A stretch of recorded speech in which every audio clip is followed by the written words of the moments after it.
ఎప్పుడు దగ్గుతూ తుమ్ముతూ ముక్కులో నుంచి నీరు కారుతూ ఊపిరి పీల్చుకోవటానికి కూడా కష్టంగా ఉంటే అసలు ఆ మనిషి ఏమైనా పని చేయగలరండి?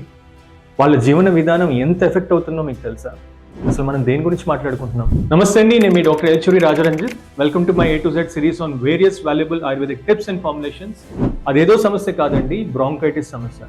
ఈ సమస్యతో బాధపడుతున్న వాళ్ళు ఎప్పుడు దగ్గుతూ ఉంటారు, ముక్కులోంచి నీరు కారుతూ ఉంటుంది, కఫం వస్తూ ఉంటుంది, అలాగే ఊపిరి పీల్చుకోవటానికి కూడా ఇబ్బంది పడుతూ ఉంటారు. ఇలాంటి వాళ్ళందరూ మన సిద్ధనాగార్జున ఆయుర్వేద ఫార్మసీలో షడ్బిందు తైలం రోజు ఉదయం 3 చుక్కలు ముక్కుల్లో వేసుకోండి. అలాగే 1-2 సార్లు మీరు ఆవిరి పడుతూ ఉండాలి. ఓమార్కం 2-3 చుక్కలు వెన్నీలలో వేసి ఆవిరి పడుతూ ఉండండి. అలాగే సీతోపలాది చూర్ణం రోజు ఉదయం 1/2 చెంచా, సాయంత్రం 1/2 చెంచా గోరువెచ్చని నీళ్ళతో తీసుకోండి. తులసి మాత్రలు వ్యోషాది గుటిక అనే పేరుతో ఉంటాయండి. అవి ఉదయం 2, సాయంత్రం 2 తీసుకుంటూ ఉంటే మీకు 1-2 నెలల్లోనే చాలా చేంజెస్ అనేవి కనపడుతూ ఉంటాయి.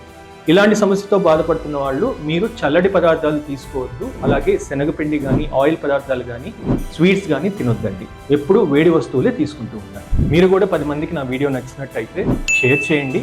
నా బయోలో నా వాట్సాప్ నెంబర్ ఉంది, దాన్ని మీరు ఫాలో అయిపోండి. అండ్ ఏ డౌట్స్ ఉన్నా కూడా మీరు నాకు వాట్సాప్లో మెసేజ్ చేసేయండి. Thank you. జై ఆయుర్వేదం, జై హింద్.